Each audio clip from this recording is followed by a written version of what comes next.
Hello guys, welcome back to Sweet and Sour Soccer. It is our Sweet and Sour of the week, which we haven't done for quite a while, it seems. Yeah, it's been a while.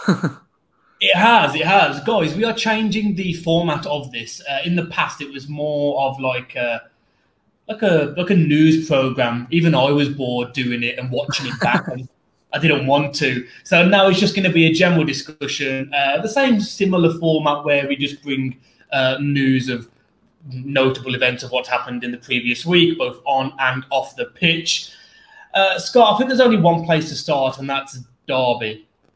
Yeah, definitely. So this is going to be an interesting one, isn't it? So obviously Derby, they've been found to breach financial fair play. I think you've got quite a few facts to share on that, but people are discussing it looks like they're probably going to end up with a points deduction. But of course, they've only just narrowly missed relegation this year. People are kind of saying, well, why has it not been implemented this year? There's been calls for it to actually still be implemented this year if they are found guilty of it. Of course, I think it was Wigan either a year or 2 years. I think it might have been last year actually experienced the exact same thing where they got that, I think it was 10 or 12 points deducted and they ended up obviously going down because of that. So, you know, people are saying Derby possibly they could still go down. It's looking, but it'll probably be more likely that it's implemented for the start of next year now. But I think those complaining about it saying it should have been this year have really got a point, in my opinion. Yeah, it is a difficult one, isn't it? If you are a fan of Derby, of course, I mean, you don't want it to happen at all, but you'd rather it roll over to next season. The EFL hit Derby last year with these accusations. I think it was in August, but nothing really came of it. One of them was to do with the sale of Pride Park itself. And one of the other issues is the way that they've been paying players fees and wages, and that they've gone back at them again this year. I don't know enough about it, and I don't think enough information has come out publicly yet to say definitively they should be punished this year or next year. But as you mentioned, clubs in the past have been. So what's good for the goose is good for the gander, would you say? Yeah, definitely. I think people have also mentioned City, and City did get away with it. Obviously they could have been banned from the Champions League, but I think people need to remember what they actually breached was the basically UEFA's Champions League rules, which is of course very different to the Premier League ones. Look, it's a bit odd that they're different. You'd think it'd be a one overall ruling, but of course they avoided UEFA's discipline rather than the Premier League's. Yeah, absolutely. Like I say, I don't really know which way this is going to go. I'm sure in the next few days we're going to get more information about this. Let's move on to a story that is both good and bad. There's some really positives coming out this week about ticket prices for the last couple of home games. I know you've got a few clubs that have done things the right way. And sadly, there's a club here which probably hurts us more that just hasn't done it the right way. Yeah, of course. So I've got 3 examples, and I think there's more and more coming out that are doing it the right way. But let's start off with, of course, Burnley, who have literally just said, right, you can come in for free for those that want to attend. Obviously, they're doing it through their season ticket holders. They've just said, yeah, come in for free. You deserve this one. West Ham have done pretty well as well. I noticed yesterday that they've done an example where they're basically charging it at the pro-rated season ticket price. So that means for fans what they'd usually pay per game for a season ticket, they're just going to pay that. And then they also had that nice extra touch where I believe that they've actually said, you know what, next year we're going to keep the prices the same as well, which is brilliant. Yes. And unfortunately, there's other clubs that are looking at it a completely different way. And one of those being our own club, Wolves. Of course, they've hiked prices up by 15% to usual. And this isn't season ticket prices. This is just one-off prices. So, of course, it'll be season ticket holders attending the games. But they're making them not only pay what the usual, I guess, one person would pay on a match day price. Of course, not those just coming for the whole season, just paying that. But the price for that one game.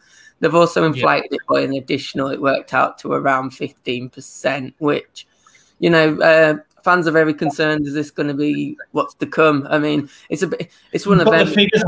Wolves came out with this massive statement about the Super League and condemning it and that, and you just think, well, you know what? All it was is a way to make you guys look good, because 2 weeks on, you're here trying to rip fans off. And did it work out for £40? Remember as well that it's Wolverhampton. We're not like a famously rich city. You know, we're probably being on the outskirts of Birmingham. We're probably one of the what you'd call the poorer cities, and probably like England. We're probably very similar to a club like Sunderland, for example. Obviously, being on the outskirts of Newcastle. You know, there's a lot of people that are probably on minimum wage, probably already struggle to pay these prices. And what you don't want is a fan base not being able to see football because the owners don't have a clue about the demographic of where they're actually investing in. It was the figure £40 to £45, wasn't it? Yeah. To watch a Wolves game at home. I think that's disgusting. And you know, if this was any other club, I'd be saying the exact same thing. It's just a shame I've got to say it about my own club. It's an absolute joke. It's such a disgrace. After the last 2 transfer windows they've given us, and then they're throwing £40, £45 ticket out there. And like you said, these are prices that are for fans that turn up on a match day hoping to get a ticket, who would normally pay, what, £30, £35, £40, which is still a lot, let's be honest. But what does it work out as a season ticket if you take it game by game? Probably £27, £28. You're actually spot on there. I think for the if you sit in like what would be the South Bank, so I guess for those that don't know, that would be behind the goal. Yeah, that would be exactly it, around 28. So they've effectively doubled the price for season ticket holders. It's just absolutely disgusting. And if anyone from any representative of Wolves ends up watching this video or Twitter or a video of someone else, get this fixed ASAP. This is disgusting, both for our reputation. Have you seen what Leicester have done? Where not only are they not increasing prices, they've sent gift bags to every fan, every season ticket holder in the post. It's like, I don't know. Let's move on. Because the club. I think Ajax are another one. They're actually melting their trophy win this year, and they're making it into, I think it was little silver stars or something like that, and everyone's going to get a small piece of that trophy, or the season ticket holders. 45,000 people are going to get a little bit of silver from the Eredivisie. It's like a shield, isn't it? It's some clubs do it right and some clubs do it wrong, and sadly maybe we aren't as good as we think we are. Let's move on to the relegation in the Premier League. Now, this is the first time in Premier League history that all 3 relegation places have been settled, as in we know who's going down, with 3 games to go. This is both when it's been a 3-team relegation, and people who may not know, younger audiences, when the Premier League first started, 4 teams went down. Even then, they didn't, with an extra team, they didn't have all places sewn up with 3 games to go. So you look at the title race has been dead since, what, January? Top 4 is basically dead now after Man U losing to Leicester last night. And the relegation battle's done with 3 games to go. I think this is the worst Premier League season of all time. I mean, I'm not old enough to know before that. Could this be the worst season in top flight history? I think you're probably spot on there. I think it's been a season in general that's VAR's been talked about. The standard of refs have been disgraceful. So it's, obviously no fans. So, yeah, I'd agree. I think the title race... I wasn't even counting that. Oh, even with the fans, I think this has just been the worst season ever. I agree. I mean, to be fair, about 8 games ago, we were thinking that, you were looking at Newcastle maybe getting involved in that relegation scrap, a team, someone maybe like Brighton getting dragged in. But to be fair, for the last probably 3 games before it was officially confirmed, you've just thought Fulham haven't really pulled out the results and other teams have. So it's been a pretty dead relegation battle, hasn't it? And a pretty dead season in general. Dead season in general. Guys, while you're here, do hit that like button and subscribe if you do not mind. We're hoping to wrap this up. We've got a few more things that we want to run through with you. I apologise if my internet is flicking in and out as well. I am getting it sorted. Let's move on to a story that's also not so good, and this involves Ollie McBurnie. Yeah, so for those that don't know, there's been a video going around on Twitter of Ollie McBurnie confronting, I believe, obviously not a Sheffield United fan, but obviously a football fan. The fans goading him and recording him, and he basically he stamps on the guy's phone and then basically assaults him. It's a hard one, this is, because... What's that, sorry? You don't see much of that. You don't actually, after he stamps on his phone, you don't really see the melee. I think I've seen a picture of the bloke basically with a black eye, I think. So I think there was a bit of an assault that went on. To be fair, I was having a look at this, and someone that we've had on our channel before, Sheffield United fan channel, the Shoreham View, they offered their opinion on this. So this is a bloke that's actually been known to be goading players for quite a long time. There's been an additional video that's made it out there today from the same place, from the same fan rather. And this guy has been kind of tracking Ollie McBurnie, calling him all sorts for a long time. So yes, Ollie McBurnie shouldn't have done it, but my kind of opinion has really shifted in the last 24 hours, and I'm thinking footballers don't deserve this. So, okay, they're in the public eye, but it's their job at the end of the day. They deserve to be able to walk the street and do what they're doing without having some guy recording them shouting abuse. And I think maybe if this guy's been doing it for several months now, maybe he's just completely lost his head and just said, you know what, I've had enough of it. For those that don't know, McBurnie has been arrested and charged with assault, I believe, at the moment. So it's going to be one to monitor. If this was an isolated incident where one fan has shouted something at Ollie McBurnie and he's reacted this way,